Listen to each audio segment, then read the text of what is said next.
His works have been translated into several Indian languages. His novel Badal Rag has been translated into 7 Indian languages, including English.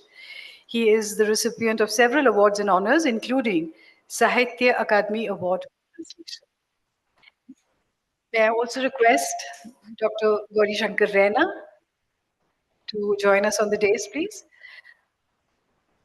Dr. Gauri Shankar Rena is a noted fiction writer, playwright, translator, and filmmaker. He has 24 publications to his credit. His short stories, plays, and articles have been published in prestigious literary journals.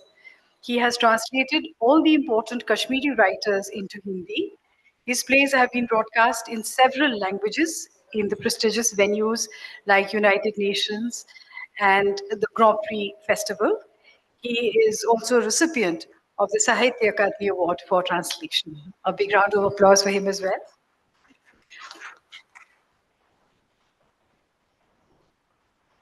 Shri Kishore Kumar Peter Gonsalves, known by the pen name Kishu Barpur, writes short stories, scientific articles, and poetry in English and Kannada.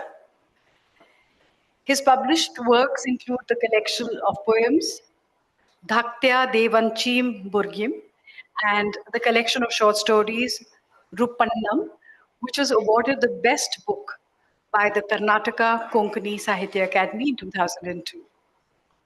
Srimati Mini Krishnan.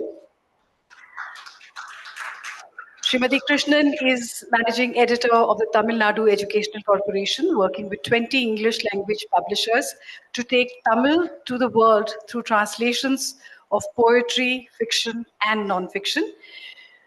She also worked with Macmillan India Limited and Oxford University Press, sourcing and editing literary translations for national and international readership, of which she has published 124 full-length volumes. She has edited 135 translations, fiction, non-fiction, poetry, and short stories from 14 languages. She's also on the editorial board of the Murthy Classical Library of India, Harvard University Press. A round of applause for her. Srimati Rekha Sethi, an eminent writer and translator. She's a professor and former acting principal at Indraprastha College for Women. She has authored 5 books, edited 8, and translated a poetry collection from English to Hindi. Her major publications include Stri Kavita, Paksh or Paripeksha, and Stri Kavita Pehchan or Dwand. Shri Naga Malleshwara Rao, the noted Telugu poet and critic. Kindly join us on the dais, please. He has been a senior research fellow at the Department of Telugu School of Humanities, University of Hyderabad. He has worked as lecturer in different colleges and as guest faculty teaching Telugu language and literature. He is currently working with All India Radio as newsreader and translator. Srimati Sujata Shivan, an eminent bilingual writer, poet, and translator writing in Odia and Hindi. She has published a collection of poetry, Kuch Aur Sach, a collection of haiku, Pravasi Panchi, besides 40 books in translation. She is a recipient of the Hinditar Bhashi Hindi Lekhak Puraskar of the Government of India. Chairing this session is the eminent literary critic, translator, and bilingual poet in English and Urdu, Professor Anisur Rahman. Kindly join us on the dais, please. Professor Rahman is a professor, formerly a professor of English at Jamia Millia Islamia and senior advisor at Rekta Foundation. He has worked and published in the areas of comparative translation, post-colonial and Urdu studies. His most recent publications include Earthenware, 60 poems in translation, Positions and Paradigms, Hazaro Khwaishein Aisi, The Wonderful World of Urdu Ghazals, Socio-Literary Cultures in South Asia, and Hazar Rang Shairi. I thank you all for being on the dais. And we are going to celebrate Women's Day in a very special way on this day today. The theme this year for Women's Day is empowering women, and our guest today has decided to empower women in a very unusual way. She has translated eminent poets into Hindi, women poets into the Hindi language. And her book is called Jugal Bandi, which is um, working in harmony with poets to create this wonderful symphony. So before we start this session, I request our chair to launch the book. The book is Jugal Bandi by Srimati Rekha Sethi.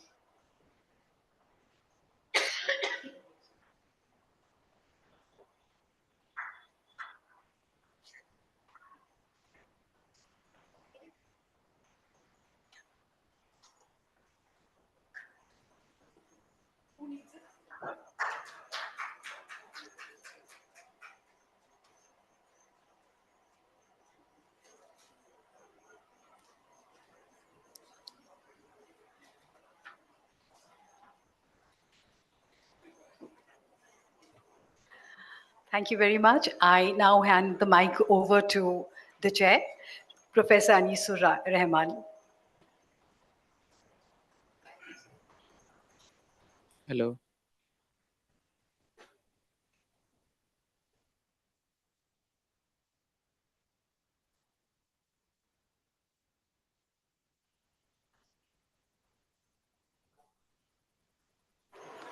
Good afternoon, friends. This is something which creates problem everywhere. Good afternoon. We have been translating endlessly, and we have been talking of translation endlessly. We are never going to stop because this is something which doesn't stop and shouldn't stop ever. Most of us in India, almost everyone is bilingual. Some of us know 3, some of us know 4 languages. So my thesis everywhere has been that we are essentially translators. And there is no other place in the world where you have essential translators that we are here in India. Because whenever we talk, and in our mother tongue that we talk, our English creeps into unwillingly and sometimes unconsciously. Even if you don't will, if you don't wish, that English comes into. So you constantly keep on translating. When Sahit Academy holds this festival of letters every year, it has a couple of sessions on translation. So following the same track this year also they have a session on translation. And when I got this topic that says portability in culture, possibility of culture in translation, I was a little amused because of the word portability. What do we mean by portability? But when I look at the Hindi translation, अनुवाद में संस्कृति चित्रण, I leave it to you to judge whether it is the real translation, the right translation, the exact translation, what reads in the English language. These are the issues that we will engage with. Friends, we have only 90 minutes because there are so many translators and theoreticians. So we have 7 of us speaking. And if you include me, I'm the 8th one. So I'm the one who is the least speaker, will not speak much. Maybe at the end, if there is a minute or two, I'll intervene. So the idea is to engage with your thesis that you have brought and you want to discuss about. Take about 8-9 minutes, but 10 is the maximum limit. Please do not cross 10 minutes because if you do that, then we will go haywire. The idea of any kind of a sangoshti is that the audience also intervenes and also comes fair forward, takes fair forward and puts a question or makes an observation. Observations are generally tend to be very long. So at the end, I'll request my panelists here to be brief so that we spare some time, maybe 5 minutes, even not, if not more, for the audiences because they might have questions to ask or some explanations to or some comments to me. With this, I just go and take my seat and I'll ask my friend from Sahit Academy to call you one by one. And at the end, if there is time, maybe I can come and maybe make some comments. Thank you very much.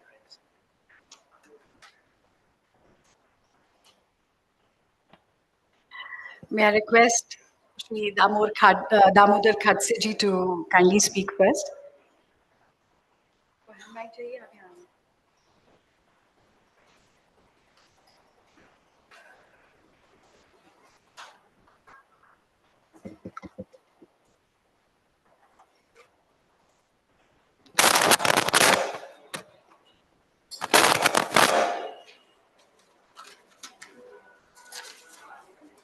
आज के इस गोष्ठी के अध्यक्ष महोदय, मेरे साथी वक्ता और सामने बैठे सभी विद्वज्जन, सबसे पहले मैं साहित्य अकादमी को धन्यवाद देना चाहूँगा कि इस अवसर पर उन्होंने कुछ शब्द कहने की गुंजाइश मुझे दी। इसके लिए सबसे पहले मैं आभार व्यक्त करता हूँ और उसके बाद आज के अध्यक्ष को मैं विशेष रूप से बधाइयाँ देना चाहूँगा कि अनुवाद के क्षेत्र में उन्होंने जिस प्रकार का काम किया है उसके लिए उन्हें सम्मानित किया जाएगा या घोषित किया गया। कल ही आपको अंग्रेजी में अनुवाद के लिए विशेष रूप से आपकी पुस्तक का चयन किया गया, उसके लिए उन्हें पुनश्च एक बार मैं मुबारकबाद देना चाहूँगा।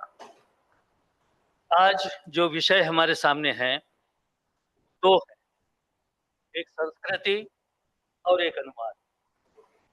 अनुवाद पर कई बार इस प्रकार की संगोष्ठियां हो चुकी हैं और एक बहुभाषी समाज में हमारे जैसे भारत में जहां 22 भाषाएं संविधान की मान्यता प्राप्त हैं और 24 भाषाओं में साहित्य अकादमी पुरस्कार देती है, ऐसे बहुभाषी देश में और तमाम तरह की उपभाषाएं और बोलियां हमारे देश में हैं जिनका अपना लिखित साहित्य भी है। इतनी बड़ी भाषा के बीच में यदि अनुवाद की भूमिका है तो मुझे लगता है ये हमारे देश के लिए वाकई गौरव की बात है।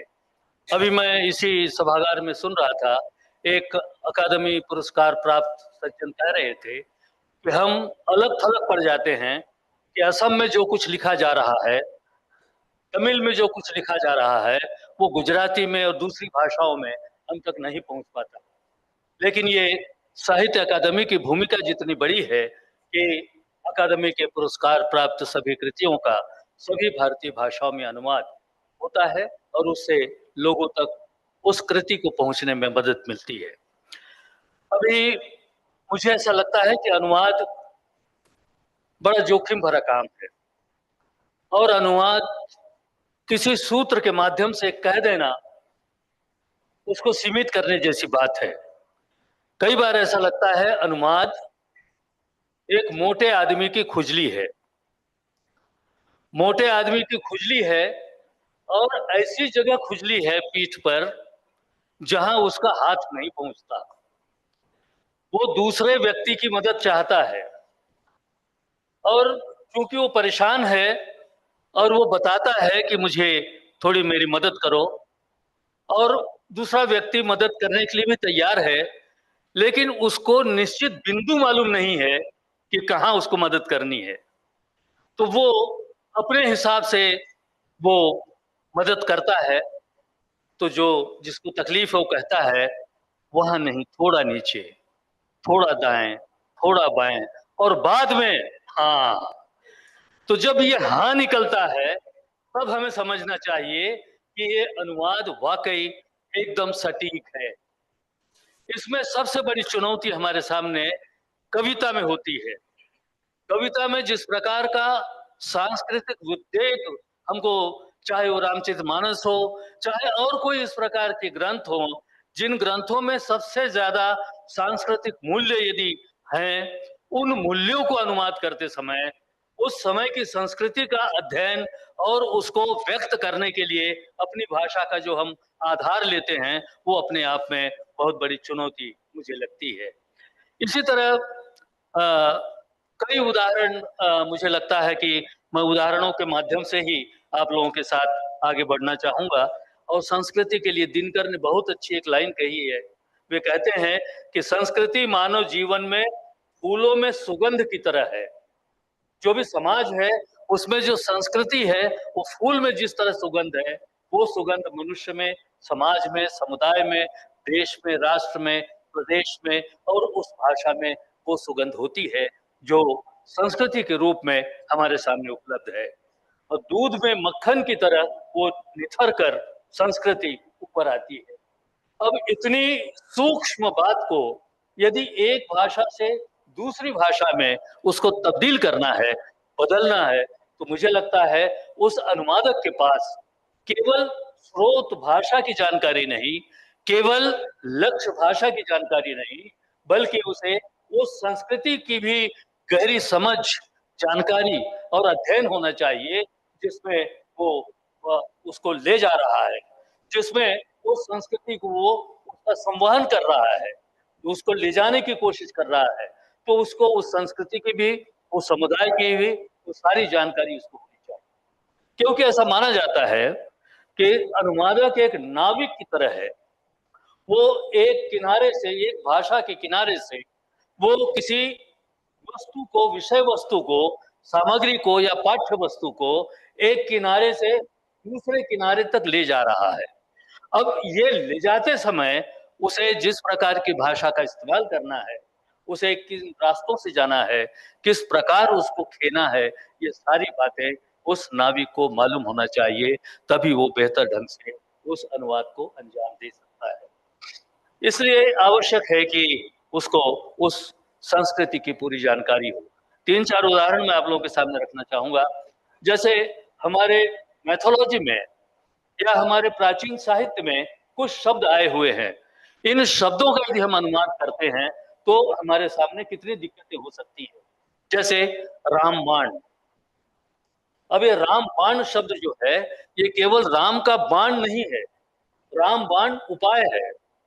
तो उसका जब अनुवाद दूसरी भाषा में करते हैं, चाहे वो भारतीय भाषा में करें, चाहे अंग्रेजी में करें या विदेशी भाषाओं में करें, तो उसके लिए रामबाण हमारे सामने बाण की तरह चुभने लगेगा। तो वो अनुवाद के लिए ध्यान देने की बात है।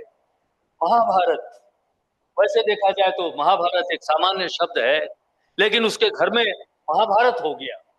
अब इस उसके घर में महाभारत का होना अपने आप में कई शब्दों को दोहराने, इजाद करने और उसको विश्लेषित करने वाला एक शब्द आपको देना होगा। लक्ष्मण रेखा, ये सारे में मैंने उसी संदर्भ से इन शब्दों को लिया है। ये ऐसे शब्द हैं जिन शब्दों का अनुवाद करते समय अनुवादक को उस भाषा की संस्कृति का गहरा अध्ययन होना चाहिए। जैसे मैं बहुत सारे उदाहरण को छोड़ना चाहता हूं, और एक है जैसे चूड़ी टूटना।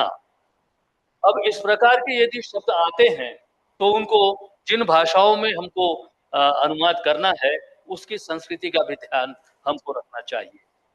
तो इस प्रकार एक दो और उदाहरणों के माध्यम से ही मैं आगे जाने की कोशिश करूंगा। हमारे देश में हर प्रदेश की अपनी एक खाद्य संस्कृति है। हम कह सकते हैं कि यदि दक्षिण में इडली है, डोसा है, वो उसका अनुवाद तो उसी तरह होना नहीं है, उसको हम जैसा का वैसा अपनी भाषा में रख सकते हैं। जैसे पिज़्ज़ा है, ये बाहर से आया और हमने अपनी भाषा में उसको रख दिया। तो ये बहुत सारी चीजें हम अपनी भाषा में रखते चले आ रहे हैं। लेकिन जन्माष्टमी जैसा शब्द यदि है, इस जन्माष्टमी का अनुवाद यदि दूसरी भाषा में, जहां पर इस प्रकार का की संस्कृति नहीं है, विशेष रूप से पश्चिम में, तो हम आपको या तो उसका विस्तार थोड़ा सा देना होगा या हमको उसका एक फुटनोट देना होगा। मराठी में एक शब्द है बाई। अब बाई मराठी में बड़ी बहन के लिए भी कहा जाता है, और हिंदी भाषी प्रदेशों में शायद आप लोग उसको ठीक करेंगे कि वो शायद घरेलू काम वाली बाई, तो काम वाली के साथ बाई शब्द जुड़ गया है। लेकिन महाराष्ट्र में बाई शब्द बड़ी बहन के लिए इस्तेमाल होता है। इसी प्रकार मराठी में शिक्षा जो है वो पनिशमेंट के लिए है। अब कौन पढ़ा रहा है उस पर निर्भर करता होगा, ये कौन शिक्षा दे रहा है। अच्छा यदि दे रहा है तो शिक्षण हुआ, और यदि अच्छा नहीं है तो शायद पनिशमेंट भी हो सकता है। तो ये जो हमारे भाषिक पूर्वाग्रह है, हम अनुवाद यदि कर रहे हैं मराठी से हिंदी में, तो हमारे भाषिक पूर्वाग्रहों को भी हमें छोड़ने की आवश्यकता पड़ती है, क्योंकि उस शब्द के साथ इस प्रकार की संस्कृति जुड़ गई है, उसका अनुवाद करते समय कई प्रकार की चुनौतियां हमारे सामने आती हैं। एक और उदाहरण मुझे याद आ रहा है कि विवाह के समय महाराष्ट्र में विवाह की पद्धति उत्तर भारत से पूरी तरह से बदल चुकी है। अब उतना समय महाराष्ट्र में वैवाहिक संस्कारों में नहीं लगता। सब रिश्तेदार परिवार ये सब आते हैं और केवल 5 श्लोक कोई भी पढ़ेगा। उसमें ये आवश्यक नहीं है कि उसमें पंडित जी ही चाहिए। कोई भी व्यक्ति, कोई रिश्तेदार, कोई मित्र, कोई भीड़ में से कोई मेहमान आकर 5 श्लोक कहता है और हर श्लोक के पीछे सावधान ये शब्द का उल्लेख करता है। शादी सब हुई। बड़ा आसान है महाराष्ट्र में शादी, आप लोगों को शायद अच्छा है। अब ऐसे माहौल में से यदि कोई कृति या कोई व्यक्ति उत्तर भारत में आता है और वो किसी के घर में रुकता है, रुकने के बाद वो कहता है कि वो जो अतिथि जिनके घर आए हैं वो मेजबान कह रहा है कि आज के दिन भी आप रुक जाइए, हमारे यहाँ एक शादी है, इसमें आप शरीक होइए। तो उनको भी उत्सुकता थी, रुक गए। देखा उन्होंने कि ये शादी तो बहुत लंबे समय तक चलती है, द्वाराचार है, फिर तमाम तरह के मंत्रोच्चार हैं, फिर अग्नि के फेरे हैं, ये है वो है, और सुबह 4 बजे जाकर शादी संपन्न होती है। तो ये हमारा महाराष्ट्र का आया हुआ व्यक्ति लखनऊ में ये कहता है कि मराठी में बहुत आसान है शादी, 5 मिनट में सावधान कहने के बाद सब सावधान, दूल्हा दुल्हन को छूटकर सब सावधान हो जाते हैं। तो बोले कोई छोटे मोटे कार्यक्रम नहीं होते, कैसे भाषा और संस्कृति तत्काल बाहर आती है अनुवाद के माध्यम से, केवल वो बताने की मेरी कोशिश है। वो कहता है व्यक्ति कि नहीं, छोटे मोटे कार्यक्रम चलते हैं, ये सब सावधान होने के बाद दूल्हा दुल्हन एक कमरे में जाते हैं और एक रस्म, एक संस्कृति है, वो ये है कि दुल्हन दूल्हे को घास खिलाती। तो लोगों को बड़ा आश्चर्य हुआ, ये कार्यक्रम पहले दिन क्यों? अभी विवाह हुआ है, सारी जिंदगी पड़ी है, पहले दिन ये कार्यक्रम घास खिलाने का क्यों? तो बोलने वाले के ये ध्यान में आ गया कि मैंने जो अनुवाद किया वो गलत था। फिर वो संकेतों से कह रहा है कि वो घास नहीं, ये घास माने निवाला। दुल्हन दूल्हे को निवाला देती है अपने हाथ से और जीवन भर उसका स्वास्थ्य इसी तरह अच्छे पकवानों से चलता रहे, ये उसके पीछे की भावना है। तो ये सारी चीजें हमको यदि सांस्कृतिक रूप से मालूम है तब तो ठीक है, नहीं तो घास जो है बहुत तकलीफ दे सकती है। इस प्रकार बहुत सारे शब्द, आज समय चूंकि कम है या पूरा हो,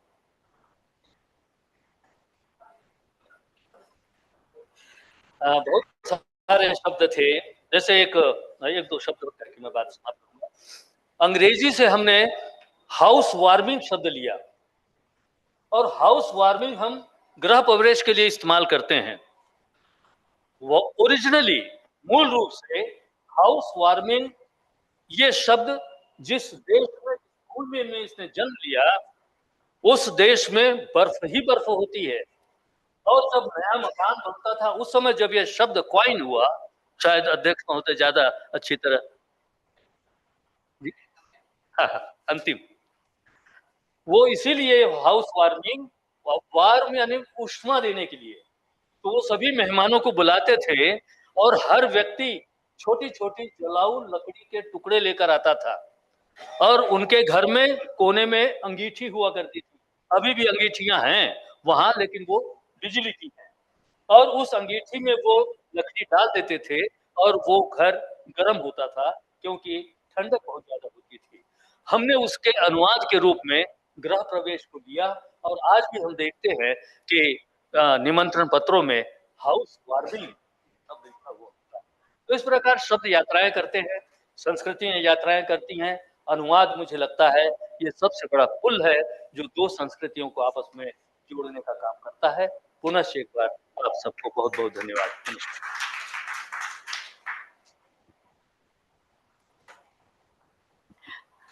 थैंक यू से जी, आपने इतनी इंटरेस्टिंग तरीके से बताया कि ट्रांसलेशन की क्या जर्नीज होती हैं संस्कृति की क्या जर्नीज होती हैं और क्या चैलेंजेस होते हैं. May I now request Dr. Gauri Shankar Raina to say a few words.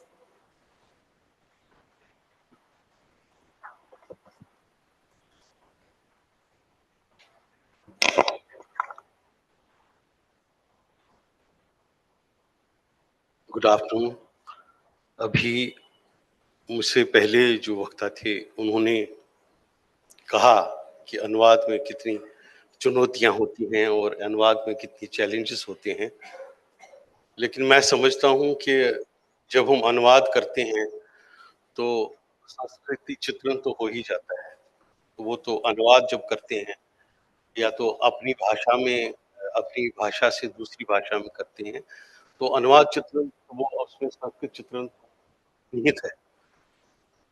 मैं ज्यादातर जो अनुवाद मैंने किए हैं, जितने भी किए हैं, वो कश्मीरी से हिंदी में किए हैं और इसलिए मैं कश्मीरी से जो अनुवाद हुए हैं और किस तरह से अनुवादकों ने उनको पेश करने की कोशिश की है, किस तरह से उन्होंने प्रेजेंट करने की कोशिश की. लेकिन एक सवाल इसमें यह भी आता है कि अनुवादक अनुवाद क्यों करता है.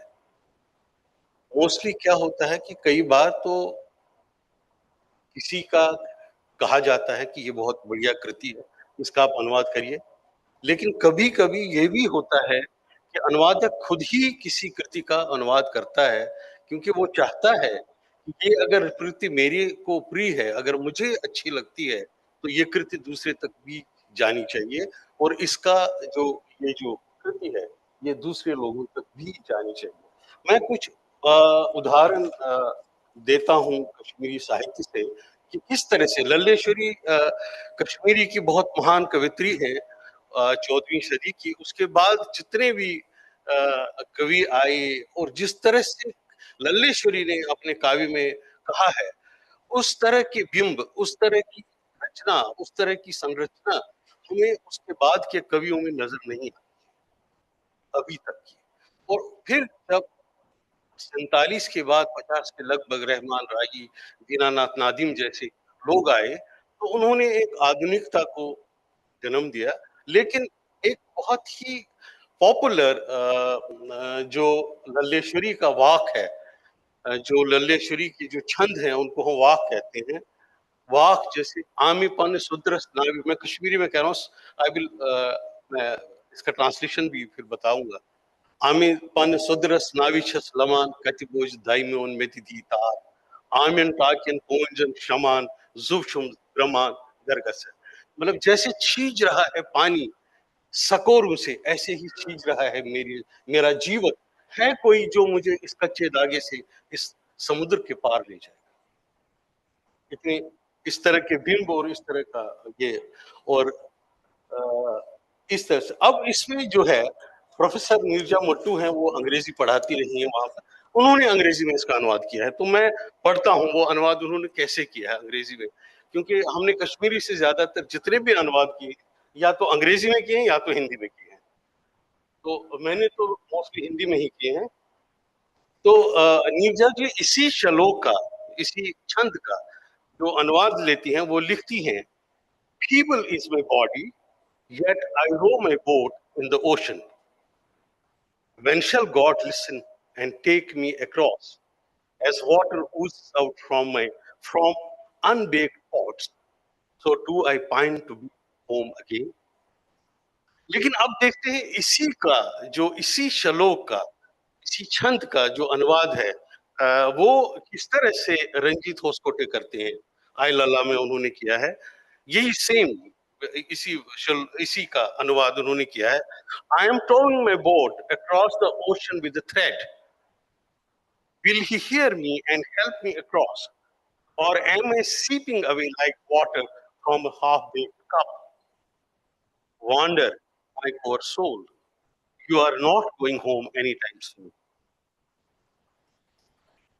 तो अब देखिए दोनों में अंतर है. जब हम कहते हैं अनुवादक का अपना एक स्टाइल है, अपनी एक शैली है.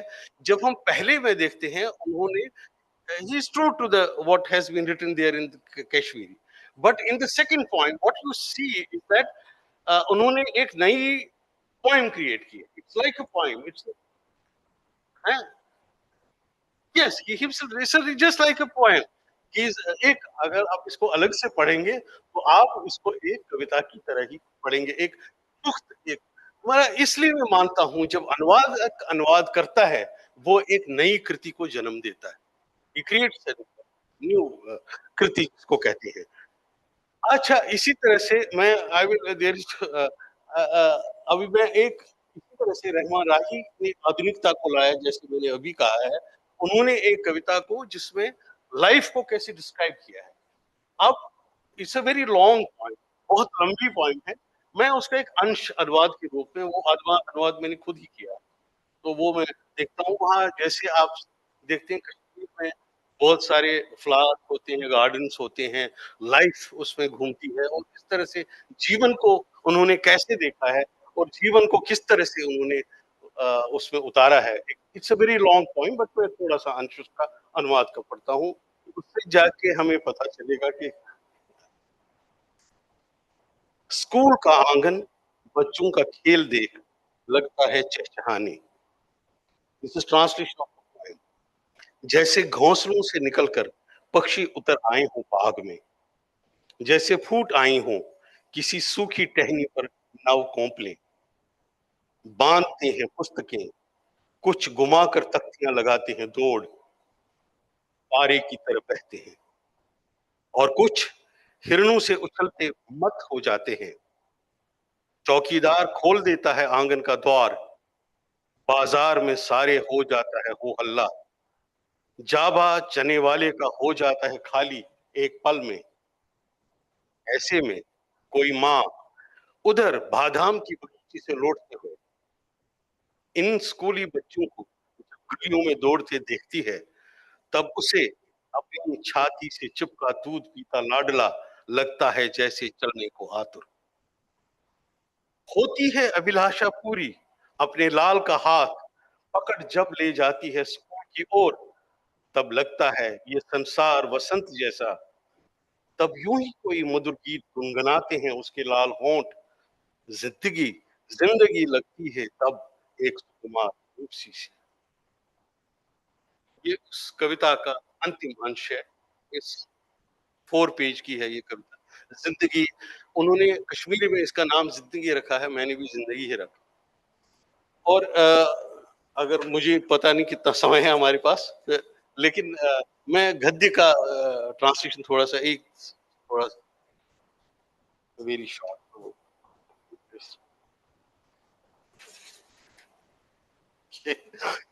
Then there is Harikrishna Cole is a very famous Kashmiri writer. He has written and he has written many short stories, and there is one allegorical short story that he had written which was very famous. मैंने उसका हिंदी में अनुवाद किया था तो मैंने उसका शीर्षक दिया था बुन मछली. तो उसी बुन मछली का अनुवाद अंग्रेजी में कैसे हुआ है तो मैं I will just read that and then I finish. This is the first para of the I think that short story, and the title is "Smoked Fish."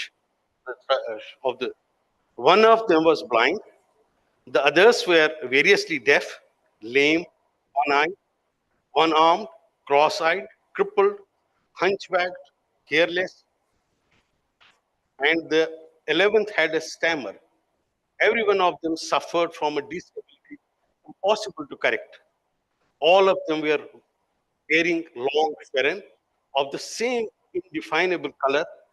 It might possibly have been white originally, but years of soiling had discolored them to the extent that now it was hard to tell what color they had once been.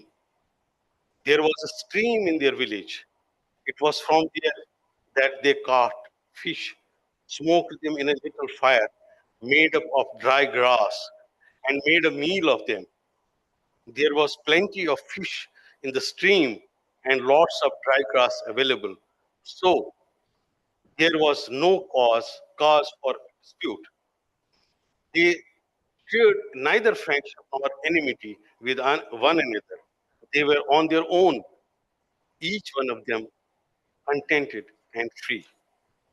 So this is the how the story has been presented in English. But मुझे लगता है कि I will repeat my sentence that जब भी कोई अनुवाद होता है तो वो एक तरह से नई कृति बनती है और उसमें अनुवाद की जो संस्कृति चित्रण की हम बात करते हैं वो उसमें आ जाता है, अपने आप ही आ जाता है। और मुझे लगता है यहाँ बड़े बड़े अनुवादक बैठे हैं मंच में भी और सभागार में भी, और हम सब जानते हैं कि इस कार्य को कैसे करना। हालांकि ये बहुत, जैसे कि दामोदर साहब ने कहा कि तो जोखिम भरा काम है, तो वो जोखिम हम लेते हैं और हमें उस जोखिम को लेने में आनंद आता है।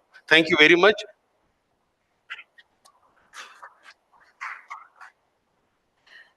डॉक्टर गौरी शंकर रैना ने ललदियत की बात की और ट्रांसलेशन की, तो एक सवाल शायद ये उठता है कि जब आप किसी स्पिरिचुअल पर्सन की पोइट्री को जब आप ट्रांसलेट करते हैं, तो क्या आपकी मनस्थिति भी वही होनी चाहिए to be able to understand the unsaid before you translate it?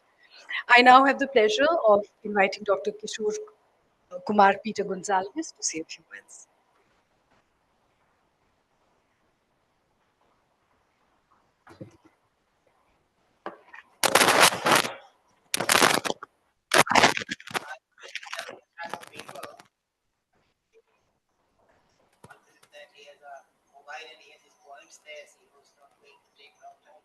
Yeah, exactly 10. Namaskar.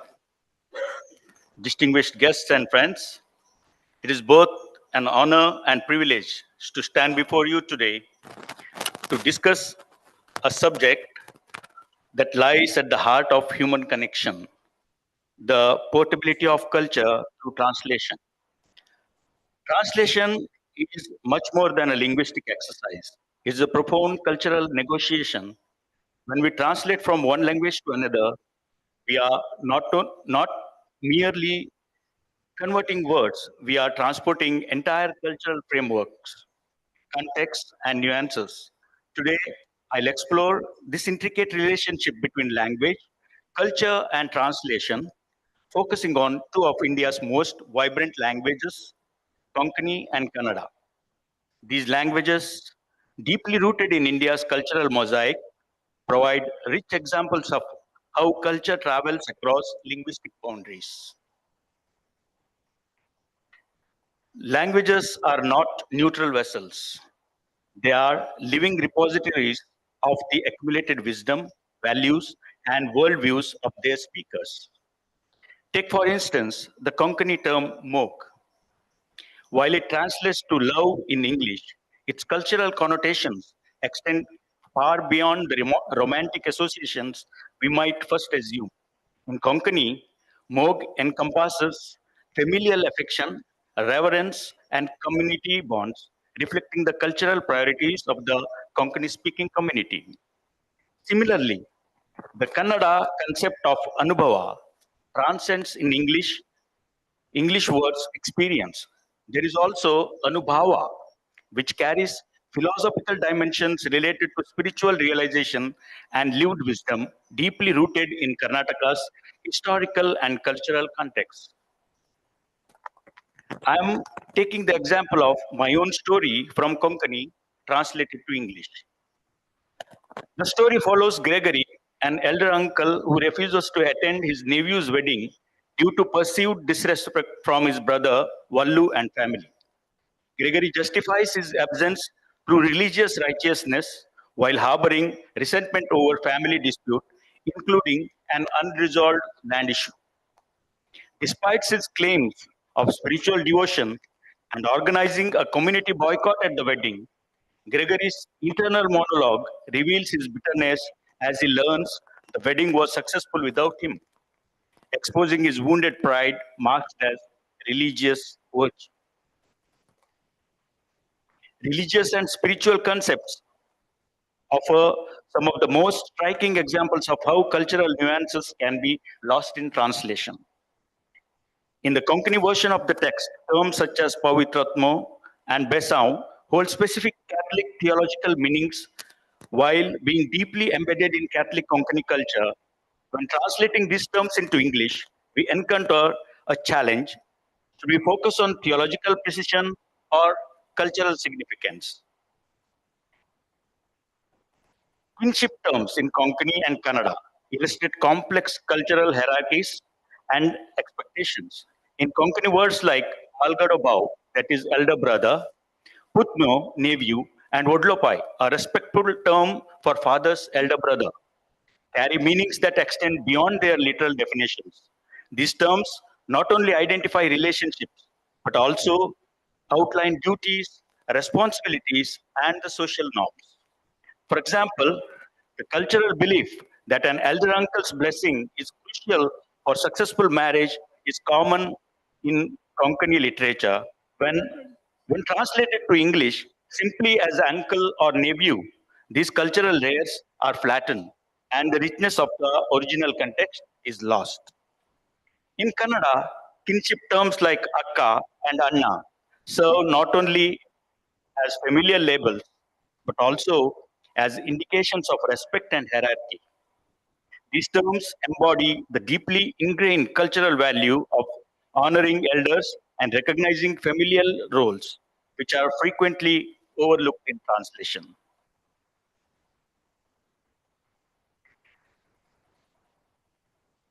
Languages express emotional experiences in unique ways, and this particularly clear when comparing Kannada and Konkani.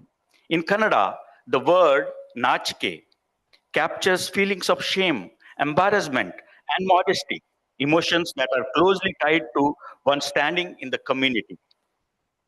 Similarly, the Konkani term Maryad embodies respect, honor, and dignity, reflecting values that are regulated by the community. Take, for instance, in my Konkani narrative, where the main character feels a sense of dishonor after being left out left out of his nephew's wedding.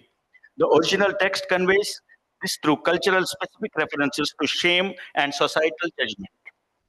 Translating this emotional depth into English requires a thoughtful approach to maintain the cultural context while ensuring it resonates with the large audience.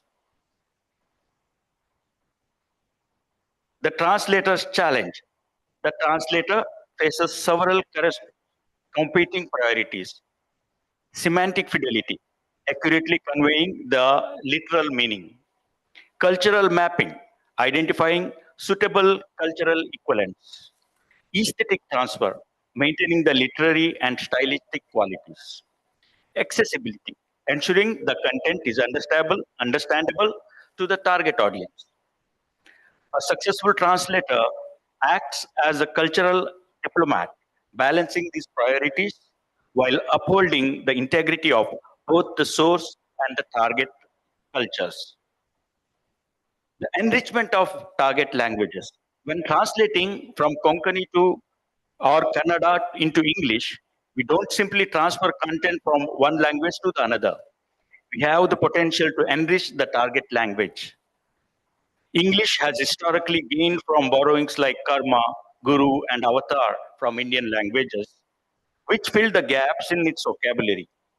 Modern translations continue this practice, broadening the cultural horizons of target languages by introducing new concepts, viewpoints, and ways of expression. For example, the Kannada word Meravanige, a festive procession, or the Konkani term Von, a traditional Konkani sweet, can expose English speakers to new cultural experiences, enhancing their linguistic and cultural understanding. To conclude, translation is not merely a word conversion, it is an essential bridge that brings different cultural perspectives together. Through the use of reflective, cooperative, and context sensitive approaches, translators have the ability to preserve India's multicultural linguistic heritage while bringing its cultural treasures to the global community. This not only enriches the target languages, but also enriches the source languages by highlighting their continued relevance and value in today's interconnected world. Thank you for your time. Let us continue to celebrate the richness of our languages and the power of translation to bring us together. Thank you.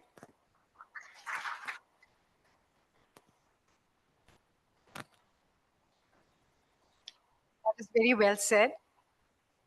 Let's celebrate our languages and celebrate translation that brings us together. May I now request Srimati Mini Krishnan to say a few words, please?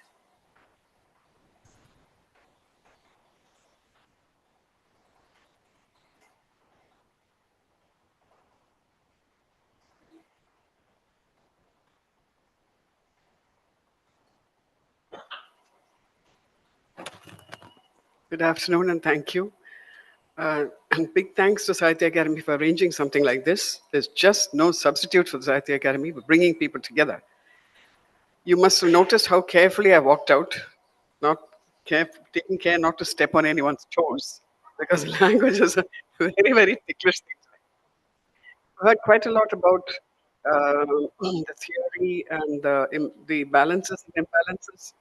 So some of the things I was going to say, I thought I'd skip and go straight to this whole thing of portability. I think the word portability comes from strong publishers' angle because you have to take these books across, whether it is intra, and I was very happy to hear the number of intra-Indian language. So I love Konkani language. The very first book I did through the OUP was a Konkani translation, Chef. So, but my experience is in the Indian languages into English. And talking about portability, I must very quickly tell you that the Tamil Nadu government is powering translations of Tamil into English, Tamil into Kannada, Tamil into Telugu, and Tamil into Malayalam, Odia a little bit, and Hindi is Aditi here, or she's left. Anyway, she's done a very important book for us, huge thing on civilization. So portability is an important point. It's not only about aesthetics. You can do a fabulous translation, and it may not leave your building. So there is the physical portability, and then of course there is in the metaphoric sense. For about 2 years, I did a column for the Mathrubhumi English portal. You can look it up. I call it a portable world. The whole world can be moved around and has to be moved around because translation is the network that holds all of civilization together. No engineering, no science, no medicine, no astronomy, no mathematics without translation. But we are talking about literary translation. I thought I'll bring up some samples to see how translators, both institutionally and personally, have dealt with the texts that they were either mandated to take across, like the Bible Society set up in 1963 by Eugene Nida. He said, don't worry about equivalence and all that. Just make sure that culturally it is viable, that people understand. And so you have an edition of the New Testament in 1996.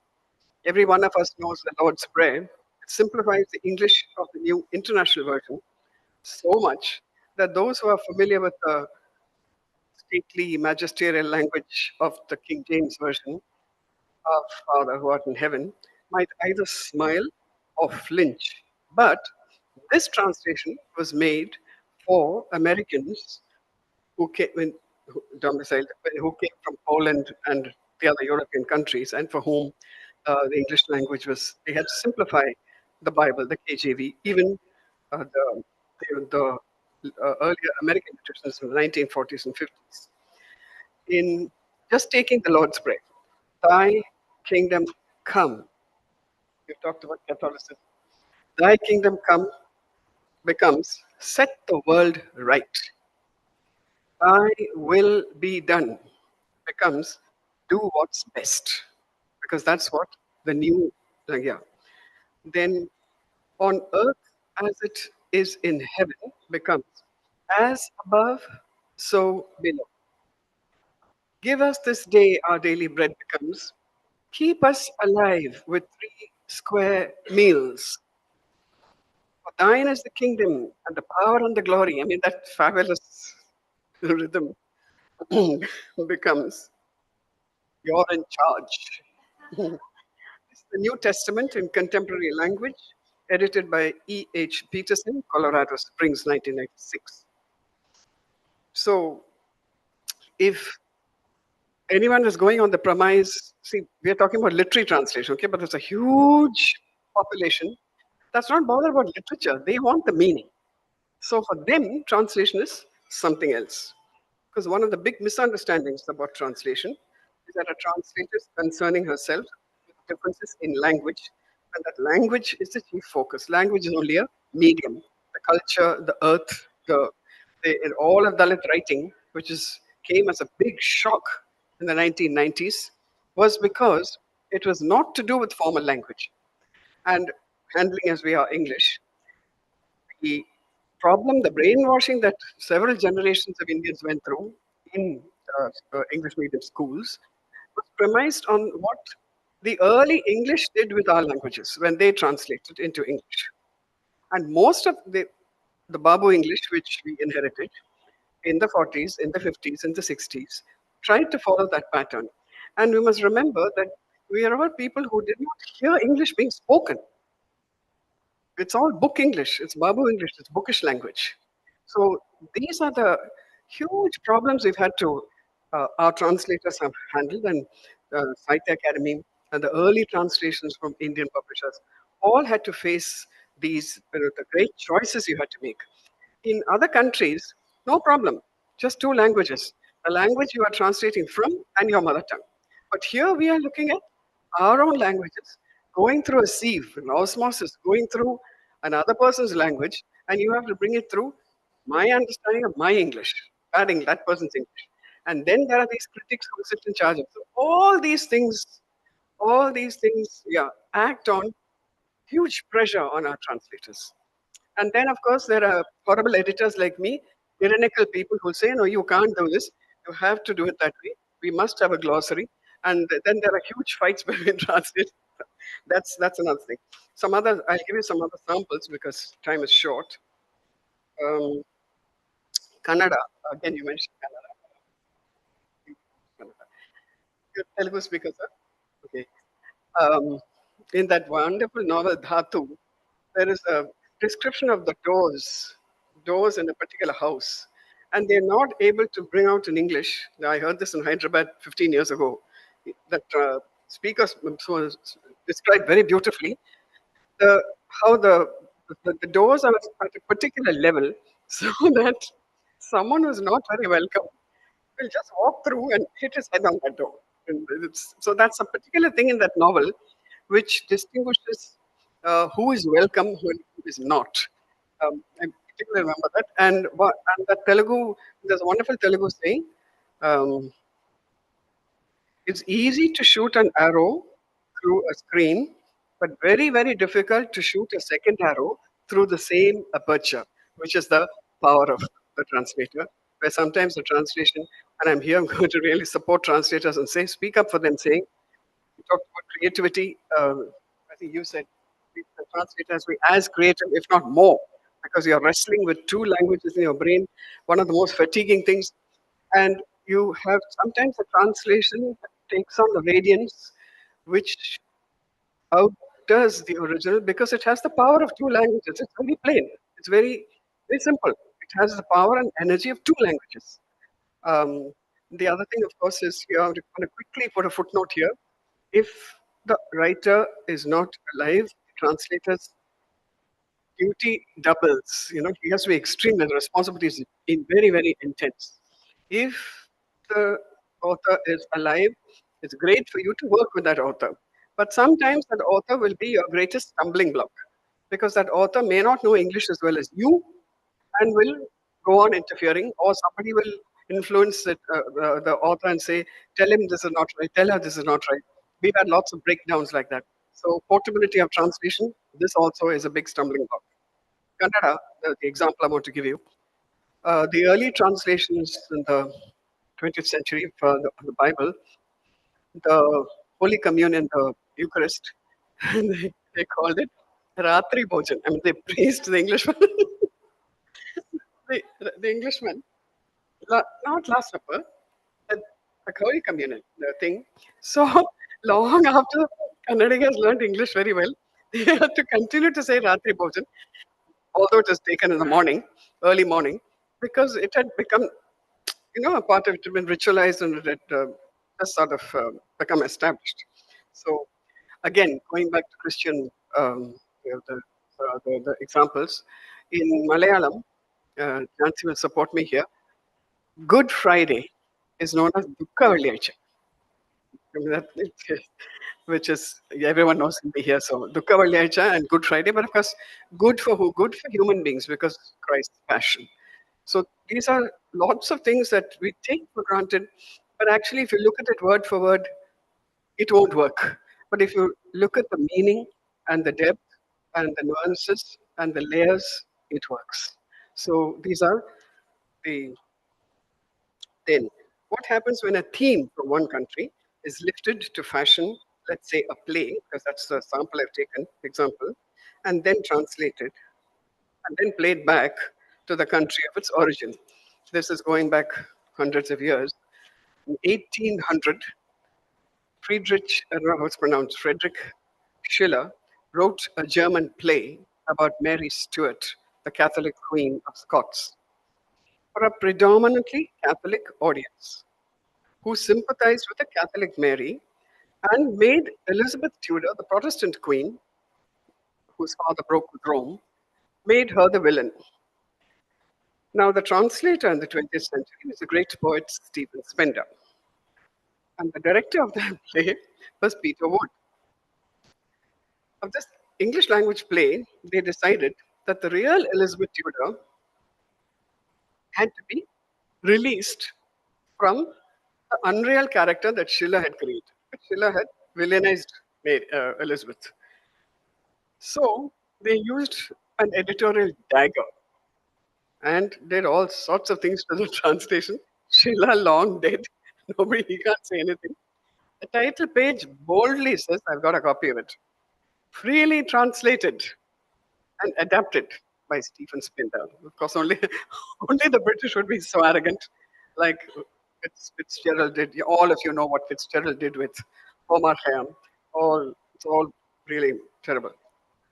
Then coming last of all to Kerala, to Mapla, and to the Hindu, it's a beautiful culture that went on, especially my village in Malabar, North Kerala, where Arabs came. How much time do I have? Okay, one last, yeah. I'll read it out to get through it quickly. Where the Arabs came to trade peacefully and to mingle with the local population, they evolved, and I saw it in the library, a unique culture fusing Islamic faith with Hindu culture. Because, of course, they were all recently uh, uh, converted. The Malabari Muslims, the Mapilas, had no difficulty singing the songs of their fellow Malayalis, the Hindus of Kerala, with whom they shared a common past. There was no conflict because there were no forced conversions. About 100 years ago, T.H. Kunjaraman Nambiar, as a teenager, followed a wandering mendicant and memorized 148 lines, now available to us as the Mapala Ramayanam Nadan Pattakal. Only a fifth of this is available. I'll quickly skip all the academic things. Till discussions reached non-Malayali audiences, no one outside Kerala had even heard about the Mapala Ramakatha. Scholars have written about the droll pronunciation where the consonant la is used instead of ra. So the emotional opening of Adhyatma Ramayana, you may have heard the song, the chant becomes Sri Lama Lama, Sri Lama. Then, just as in Indonesia, Japan, and Thailand have their own versions, the social context of the Mapilas informs this particular account. It's very, very interesting. When there's a tremendously satirical portion which describes Shurpanaka getting ready to approach Rama. She's getting all dressed up. And her friend is Fatima. She's getting ready. She is referred to as the matron, quote, the jeweled darling of the Sultan of the great golden Patalam. This is the verse. Her age since birth came to 56. But with effort, she could seem less than 40. On each white hair of her graying head, she poured charcoal and honey to blacken. Then, summoning Fatima, she settled on a fee and got her hair braided. She plucked out the long hair growing from her chin, and for her disorderly teeth, she hammered her gums, all making fun of this thing, but taking the myth, but making it local folk, making people listen. At the same time, they want to laugh. But there's no disrespect. The interesting thing is, no disrespect is intended here. So talking about the portability of culture, that's one example. Most interestingly, when Shurpanaka tries to win Rama's interest, he cites Muslim law. It refuses her advances. There are no written records about the precise origin of this magnificent epic, frameworked by Muslim norms and rich additions. But let us remember, in the finest traditional religious and communal harmony that once made possible a verse such as this. So, with that, I'll end. The thing is how to move literature, history, culture into a region that may or may not be hostile to the work. I call upon all academics here and all the translators here not to give up, because this is our last chance before AI and before the phone culture completely subsumes our marvelous heritage. Thank you very much.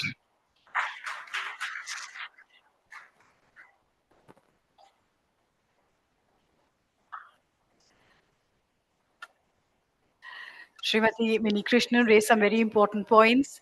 And the question, of course, is whether a translator should be a trans creator and to what extent.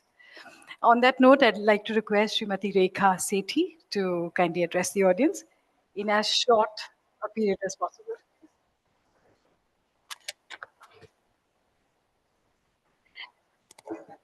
नमस्कार। सबसे पहले बहुत बहुत आभार पूरे panel का और आप सबका कि आज के दिन इस जुगलबंदी का जो उत्सव हुआ उसमें आप सब ने शिरकत की, और ख़ास तौर से यहाँ लक्ष्मी कन्नन जी बैठी हैं, मैं उनका आभार व्यक्त करना चाहती हूँ जो इतनी अपना समय निकाल कर आई और वो इस काव्य संकलन में उनकी कविताओं के भी अनुवाद हैं। मैं अपनी बात अपने अनुभव से ही रखूंगी और जिस प्रश्न पर मिनी कृष्णन जी ने छोड़ी है बात, उसी से पकड़ते हुए कि ट्रांसलेशन क्या ट्रांसक्रिएशन है या नहीं, या कितनी छूट है करने की, क्योंकि अजीब अजीब उदाहरण हमारे सामने आए जो अनुवाद शब्दशः अनुवाद करते हुए हो जाते हैं। खड़से साहब ने बात शुरू की थी कि कुछ ऐसा है जो पता नहीं चलता, मुझे कबीर याद आ गए, पुहुक वास्ते पाथरा ऐसा तत् अनु, ब्रह्म कैसा है गूंगे के गुड़ जैसा, जिसे महसूस किया जा सकता है लेकिन शब्दों में नहीं बयान किया जा सकता। पुष्प की सुगंध से भी सूक्ष्म है। अब कबीर से शुरू करके मैं बात ले जाना चाहूंगी कुंवर नारायण तक, जिन्होंने एक बहुत बड़ा मतलब पूरा एक खंड काव्य लिखा है कुमार जीव नाम से। कुमार जीव जिन्होंने संस्कृत के ग्रंथों का अनुवाद किया चीनी भाषा में, तो वहां ये सवाल उठा कि अनुवाद क्या काम करता है। जब वो एक संस्कृति से दूसरी संस्कृति के ले जाता है तो उसका काम है उस सांस्कृतिक परंपरा में साहित्य की एक परंपरा है, तो क्या उस परंपरा में ये दूसरे लेखक को प्रतिस्थापित कर सकता है उसी परंपरा का लेखक बना के, ना कि दूसरी परंपरा का लेखक बना के। तो ये एक चुनौती बनी रहती है, इसीलिए मैं अनुवाद को जुगलबंदी कहना चाहती हूँ। मीटर सेम है, सरगम समान है, लेकिन दोनों ही के सामने ये चुनौती है कि अगर मैंने ऐसा बजाया, मतलब मुझे अभी भी याद है जब हम स्टूडेंट थे और पंडित बिरजू महाराज स्पिकमेके में परफॉर्म करने आते थे, तो उनके घुंघरुओं और तबले के बीच ये जुगलबंदी हुआ करती थी, तो कौन बाजी मार लेके, ये सवाल रहता था। इसका एक आनंद है और उस आनंद को बरकरार रखना मुझे लगता है कि सबसे जरूरी है। अनुवाद आपकी भाषा परंपरा में बहुत कुछ जोड़ता भी, क्योंकि हमारी भाषा में वो शब्द नहीं है, लेकिन अगर वो कॉन्सेप्ट कहीं और से आ रहा और हमने उसे अपनी भाषा में इस तरह प्रस्तुत कर लिया, तो हमने अपनी भाषा को भी समृद्ध किया। तो इसलिए जरूरी नहीं है उन्हीं शब्दों की तलाश करते रहें जो हमारी भाषा। हमें ये भी तलाश करना जरूरी है कि हम एज क्रिएटर्स अपनी भाषा को कैसे जोड़ते हैं। मैं आपसे बिल्कुल छोटे में 3 चीजों के उदाहरण देकर अपनी बात रखना चाहूंगी, जो 3 अनुवाद की प्रक्रियाओं से मैं इसी साल गुजरी। एक, हमने सुषम बेदी की कहानियों के अनुवाद किए हिंदी से अंग्रेजी। अब वो डायस्पोरा राइटर है, वो अमेरिका में बैठ के लिखी है। आपकी जो सोशल पोजीशन और जो आपकी एक ज्योग्राफिकल लोकेशन होती है वो भी आपके लिखने को बहुत प्रभावित करती है। इसीलिए मैं कहती हूँ कि जेंडर भी बहुत प्रभावित करता है कि आप एक स्त्री मन से उस सारी चीज को देख रहे हैं। तो सुषम बेदी जब अमेरिका में रहने वाले भारतीयों की कहानी लिख रही हैं, वो पहले ही 2 संस्कृतियों से टकरा रही हैं, जो एक अमेरिकी संस्कृति है और जो एक भारतीय संस्कृति। अब वो इस सारी बात को हिंदी में रख रही है, एक ऐसी भाषा जिसमें अमेरिका का अनुभव नहीं है।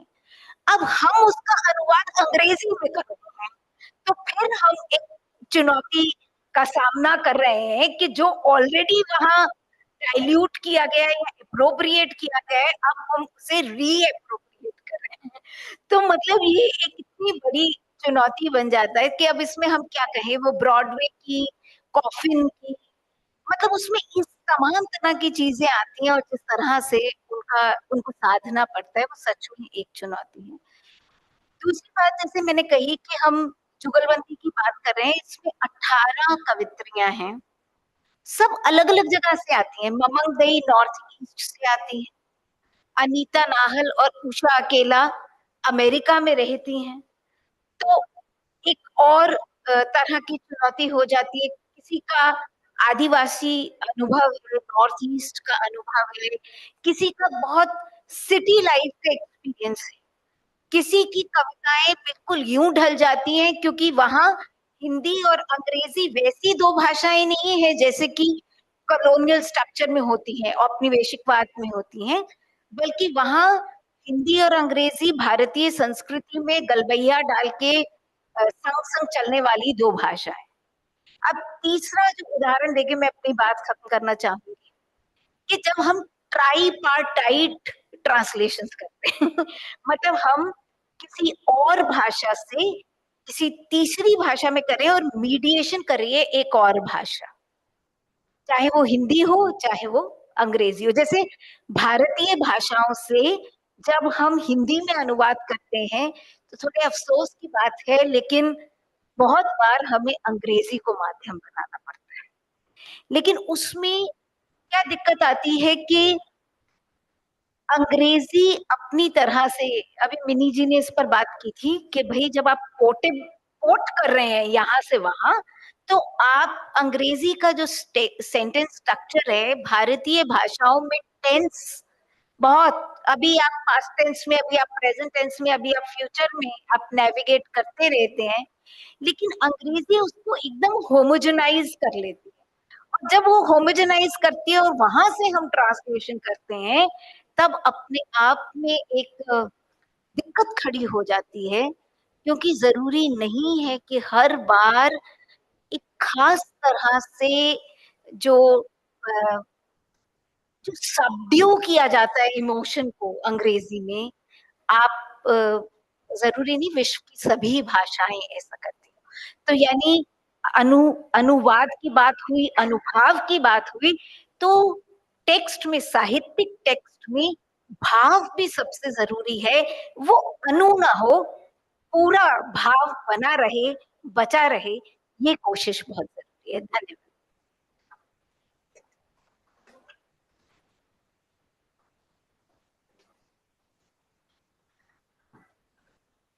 Thank you, Rekha Sethi ji.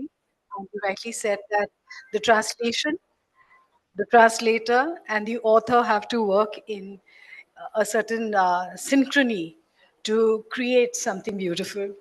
May I now request Shri S. Nagamaleshwar Rao ji to say a few words.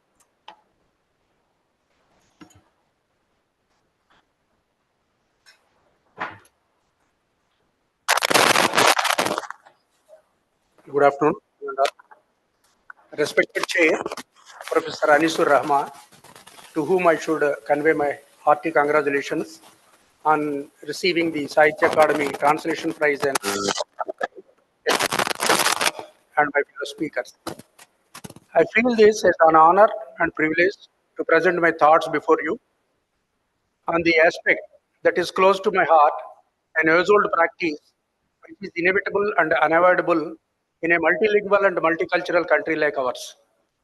Let me admit in the very beginning, I am neither a professional translator with an appreciable number of translated works in my baggage, and scholar, unlike most of my fellow speakers. The only eligibility I feel I have to stand before you is my 40 odd years of rich experience as a voracious reader of translations and as a keen observer of the turns and twists that this very practice has taken over decades in my language, Telugu.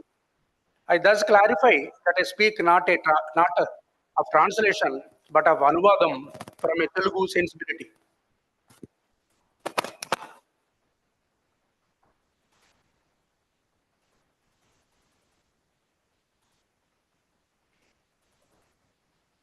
During the later decades of 19th century, the translation of Shakespeare plays should be considered as phenomenal in the Indian context. Telugu too has a long legacy of translation of Shakespeare plays, where the interplay of and portability of culture can be mapped quite more interestingly than the translation of modern literature. In 1876, Vasudeva Shastri published a translation of Julius Caesar as Caesaru Charitramu. It was entirely in a meter which the translator considered as corresponding to blank verse, or what we in Telugu call as Tetagiti. Shastri's translation was not a literal translation. He gives Telugu variants for the English proper names. In his preface, he says that he has done his best to introduce Hindu customs and manners wherever he could. At places, there are alterations from and additions to the original. Another play of Shakespeare, The Merchant of Venice, was translated in 1880 by Gurudwada Sri Ramamurthy as Venice Vartaka Charitra. This translation was on different lines in which both prose and verse were employed. Though there was no change in the names of the characters, the translator would not refrain from freely interfering with the original when he thought that the changes would suit the taste of the Telugu readers. Veerasalingam Pantul Garu, who is hailed as the father of modern Telugu literature, was greatly influenced by English literature, and his prolific writings furnish evidence of such influence. He desired to acquaint Telugu readers with the plays of Shakespeare, and with that end in view, he translated Lamb's tales from Shakespeare. But even he altered the names of the plays and characters, and sometimes made radical changes in the incidents, which became inevitable because of the adoption of Indian names and characters and places.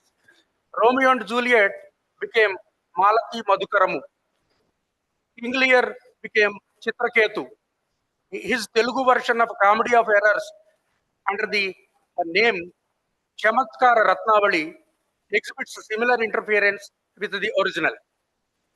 The character of Solinus became Dharmapala, where he is no more the Duke of Ephesus, but a prince of Chola kingdom. Pantulgaru's translation of Merchant of Venice, published in 1882, deserves special commandment as the version is in simple meter. The names of persons and places are not changed, and the fidelity to the original is maintained, but the translation was unfinished. So one can see how Shakespeare's tragedies were often adapted as comedies in India due to several cultural, historical, and artistic factors. Traditional Indian storytelling, especially in folk theatre and classical drama, favors happy endings and moral resolutions. Tragic endings were often altered to suit local tastes. Moreover, Indian audiences historically preferred stories with a balance of emotions, rasa, where humor and joy, hasya and sringara, play a significant role. Another possible factor is the influence of Urdu and Hindi dramatic traditions, where wit and humor were central, led to Shakespearean tragedies being modified to include comic relief. When it comes to the modern times, translation is largely shaped by Western conception. I would like to quote Susan Bassett, who opined that translation is never a straightforward and innocent activity for all kinds of reasons. Bassett is true because translators are individuals with their own idiosyncrasies. Every translation that they separately carry out is effectively the product of the way they read the text. If a dozen people are given the same text to translate, they will produce a dozen translations in all its cultural and linguistic variations. This means that there are always going to be some people who complain about the culture and the linguistic accuracy of a translation because it does not happen to match their individual reading and interpretation. Before concluding my paper, I should tell you how greatly there was an influence of Russian literature and Bengali literature on Telugu literature. As a child, I grew up reading these literatures. During 1950s and 80s, the Soviet Union promoted its literature worldwide, including in India. Many Russian classics were translated into Telugu. Russian authors like Tolstoy, Dostoevsky, Chekhov, and Gorky resonated with Telugu intellectuals, especially as communist movements gained traction in Andhra Pradesh. Telugu translations of Russian literature were widely available through publishers like Raduga and Progress Publishers, making them accessible to the common readers. The influence was too visible that the ardent readers started naming their children with Russian names such as Lenin, Stalin, Volga, etc. Same is the case with Bengali literature. For many years, I thought Sharat Chandra was a Telugu writer, not a Bengali writer. I think my Odia friends or Gujarati friends may also feel the same. Then shouldn't we regard this as the fruit of successful portability of culture? Thank you.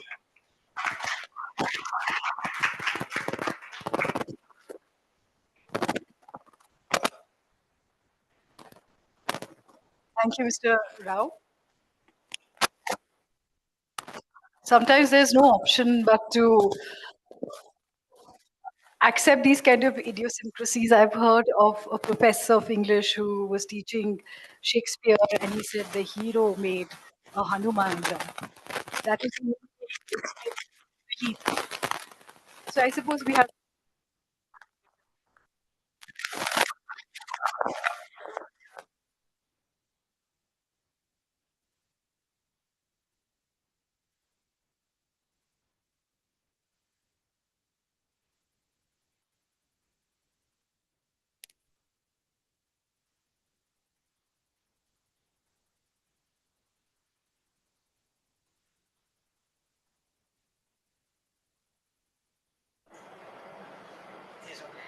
May I now request Srimati Sujata Shivan to present her paper.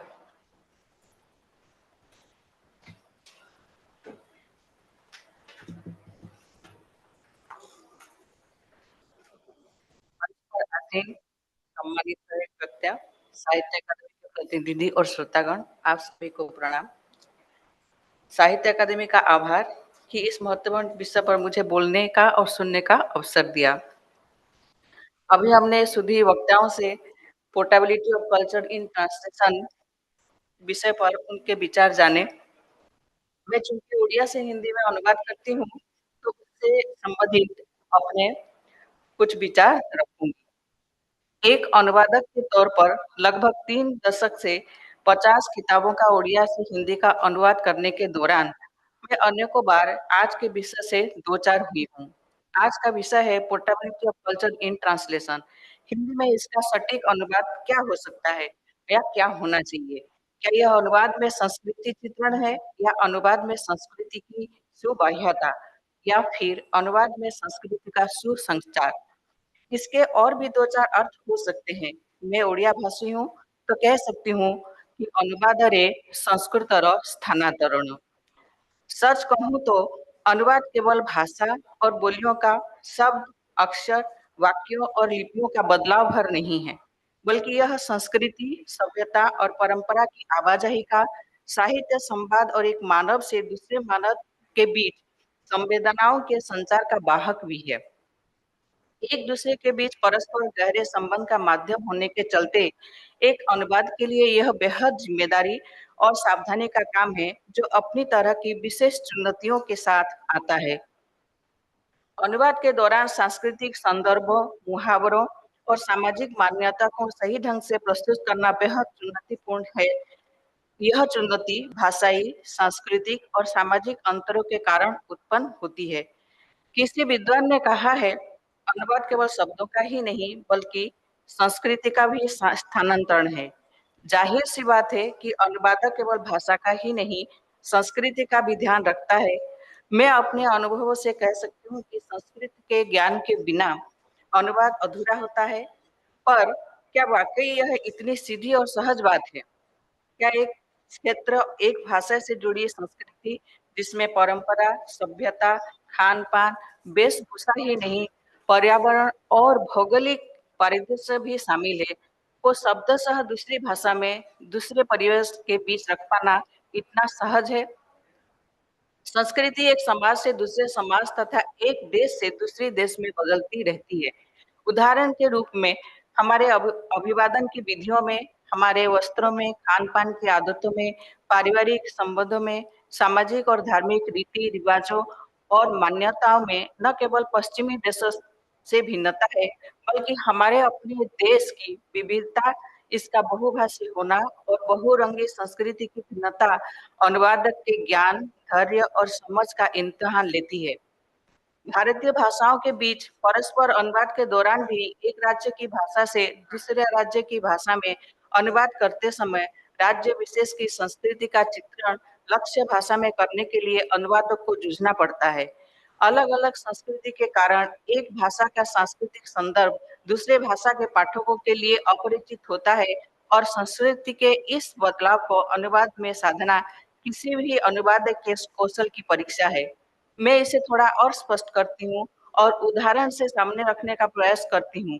Odisha में महाविषुव संक्रांति या पणा संक्रांति को नया साल मनाया जाता है।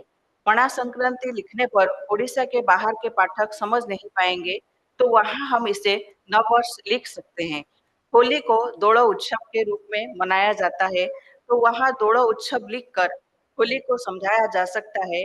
यहाँ एक अनुवादक के रूप में मैं यह कहना चाहती हूँ कि मैं फुटनोट में ज़्यादा विश्वास नहीं रखती हूँ। मुझे लगता है कि यह पाठक की पठनीयता के प्रभाव को बाधित करता है।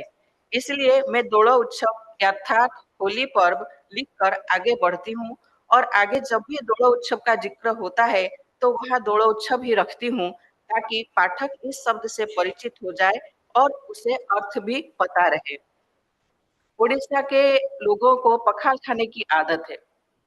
पखाल अन्य कई राज्यों में खाया नहीं जाता है, इसलिए हिंदी के पाठक को यह समझाना पड़ता है। वैसे जो भी पाठक उड़ीसा या उड़िया साहित्य से परिचित होंगे, उनका इस शब्द से परिचय जरूर होगा।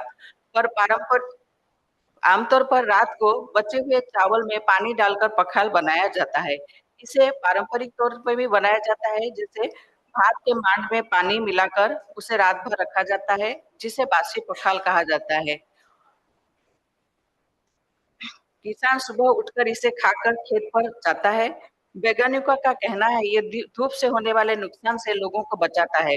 अब तो उड़ीसा में बड़े-बड़े होटल में भी पखाल मेनू रखा जाने लगा है। कभी इसे आप भी खाकर देखिएगा, जरूर अच्छा लगेगा आप लोगों को। इसी तरह से कुछ पर्व ऐसे होते हैं उड़ीसा में मनाए जाते हैं, जिसमें एक अनोखापन है, एक विशेषता है। जैसे एक पर्व है रज पर्व और फिर पश्चिम उड़ीसा का है नुआखाई पर्व। रज पर्व ज्येष्ठ महीने के आखिरी दिन और आषाढ़ महीने के पहले 2 दिन मनाया जाता है। माना जाता है कि इन 3 दिन पृथ्वी रजोवती होती है। चौथे दिन वह पवित्र होकर अपने गर्भ से शस्य सृष्टि करने में सक्षम होती है। इसी तरह से कुंवारी लड़कियां भी रजोवती होने के बाद परिवार को आगे बढ़ाने में सक्षम होती हैं। तो ये 3 दिन किसान और कुंवारी लड़कियों का पर्व होता है और इन 3 दिनों में वे कोई भी काम नहीं करते हैं। सभी उत्सव मनाते हैं। किसान अपना दिन कई तरह के खेल-कूद में बिताते हैं, जिसमें कबड्डी खेल का प्रधान होता है। कुंवारी लड़कियां सुबह से नहा धोकर नए कपड़े पहन आलता लगाकर सज धज कर झूला झूलती हैं, नाच गीत में मशगूल रहती हैं। पश्चिम ओडिशा के विशेष पर्व नुआखाई का अर्थ है नए अन्न का भोजन। धान की पहली कटाई से निकले चावल की खीर बनाकर इष्ट देवी मां समलेश्वरी को प्रसाद चढ़ाया जाता है। इस दिन परिवार के सारे सदस्य एक जगह इकट्ठे होते हैं।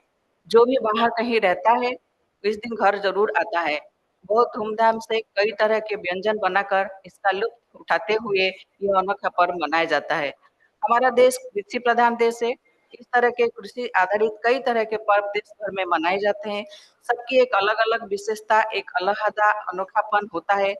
हाँ, अनुवाद के समय बहुत विस्तार से जाना नहीं होता है, बस एक सम्यक ज्ञान पाठकों तक पहुंचे इसका ख्याल अनुवाद को रखना होता है। और एक छोटे से बदलाव के बारे में मैं कहना चाहूंगी कि यही अनुवाद यानी खान पान तीज त्योहार का अनुवाद जब कविता में होता है तब अनुवादक को फुटनोट की सहायता लेनी होती है। थोड़ी सी असुविधा पाठक और अनुवादक को होती है, पर इसे सहजता से स्वीकार करना होता है। इस क्रम में अगर कहूं कि परंपरागत कविताओं और गीतों का अनुवाद न होता तो हम एक दूसरे की संस्कृति को कैसे जान पाते। तमिल की तिरुकुलम हो, मराठी का अभंग, कन्नड़ की अक्क महादेवी की भक्ति कविता हो या फिर जयदेव का गीत गोविंदम, हम इन रचनाओं को जान समझ ही इसलिए पाए कि इनका अनुवाद हुआ। हमारे समाज में मान्यताओं का भी अंतर है, यह भी संस्कृति का ही एक अंग है। भारत के विभिन्न राज्यों की सामाजिक मान्यताएं और परंपराएं अलग अलग होती है। उदाहरण के लिए राजस्थानी साहित्य में पर्दा प्रथा, उत्तर भारत में घूंघट का जिक्र हो सकता है, पर दक्षिण भारत के पाठकों के लिए यह प्रथा अपरिचित हो सकती है।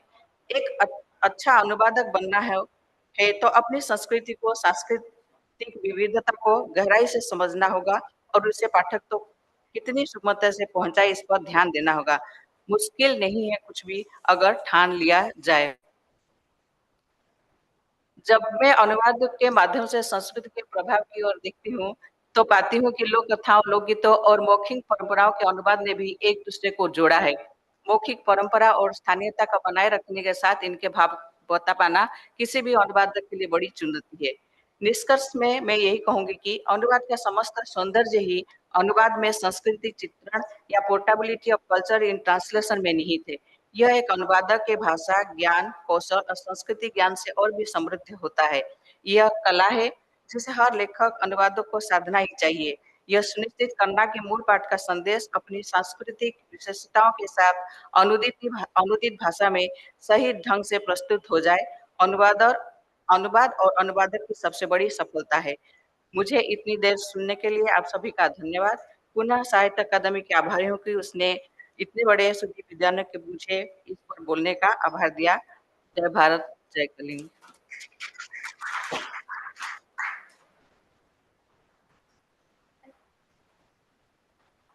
Thank you, Srimati Sujata Shiben. And you're right, translation मुश्किल तो है लेकिन नामुमकिन नहीं है, बस you have to keep working at it. I now request the chair, Shri Anisur Rahman, to conclude this session.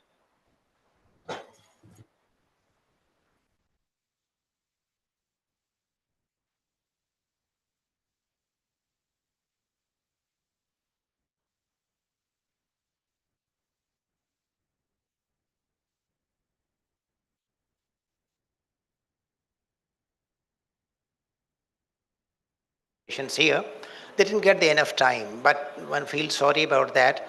But one feels good about oneself that a chair doesn't have to speak much because there is no time for that. But a few things must be said because we have been talking of culture and translation. These are the two keywords, and with these two keywords, we really have been going on and on and on for years and years together. I understand we'll go doing that in the years to come also. We have talked about culture essentially. I'll give you just one example, just to add to many other examples that have been given already. This was an American classroom, and I reached there at a point of time when a particular story by Premchand had already been taught. And the answers had come, the term papers had come, 35 term papers had come. And each student had said that this is a religious story by Premchand. But I knew for sure that this was not at all a religious story. So I was very curious to find out, after all, how do the students know that this is a religious story by Premchand, who is a major Hindi Urdu writer of India. So I tried to read the translation which they had consulted. The translation was by an American, very well-known translator of America. और वो जो चोर था वो एक शब्द में था. वो चोर कहाँ था? Translation, प्रेमचंद sentence was यही मनुष्य का धर्म है. And the translator had put it, this is man's religion. And there was the catch, because all the 35 answer scripts were that this is a religious story. It took me complete 1 month to undo that.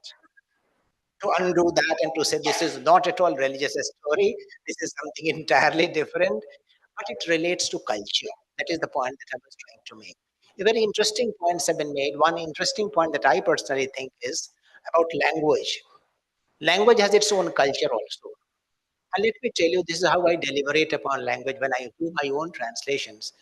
When you look at a word, this word independently has a meaning. For example, this mic, it helps me to reach out to you. So this, this is a word, and the word has its meaning that it helps me to reach out to you.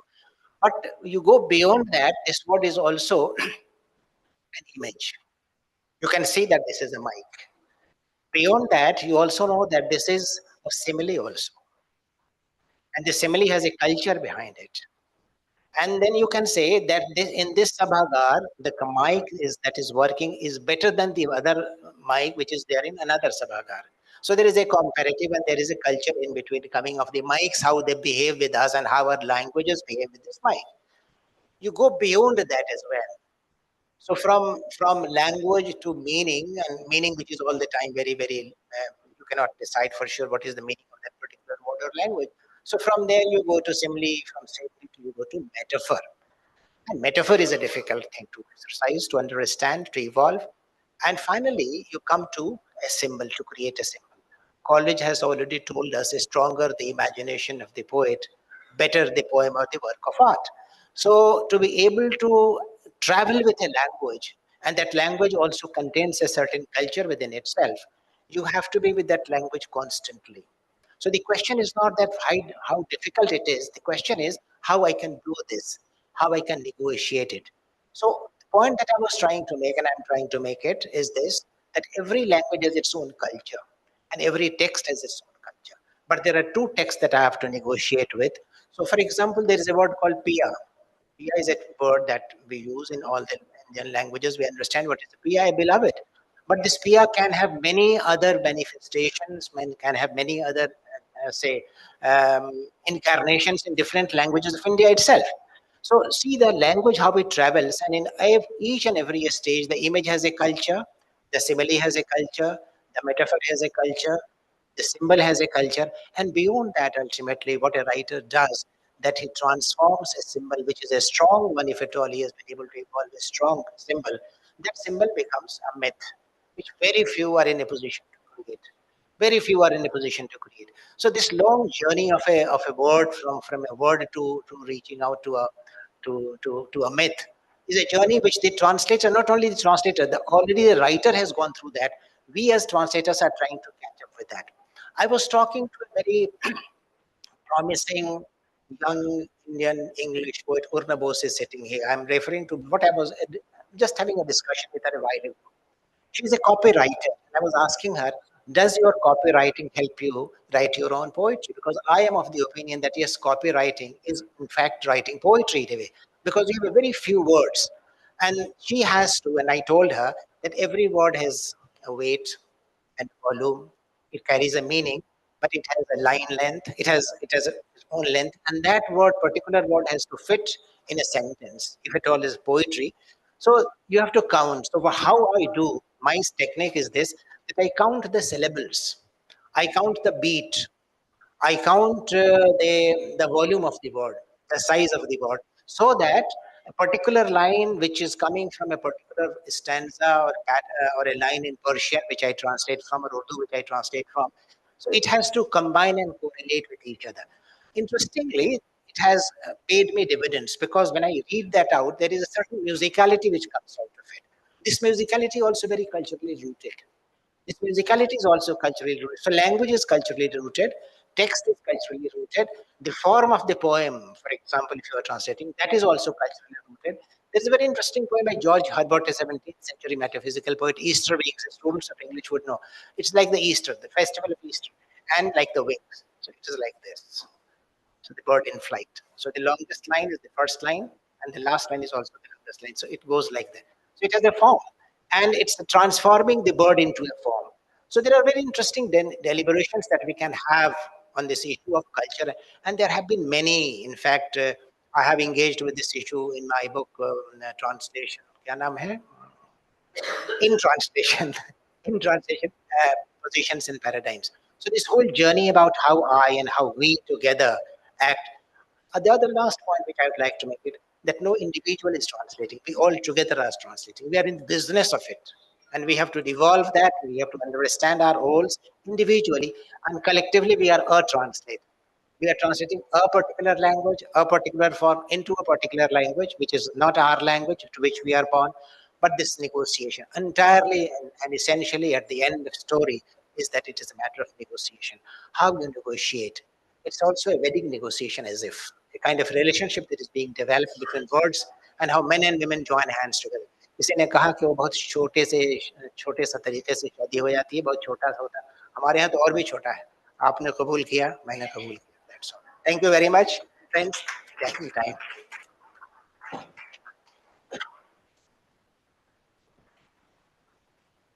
Thank you, Professor Saab, for summing up this session so beautifully. I now request you all to come forward for a photo op.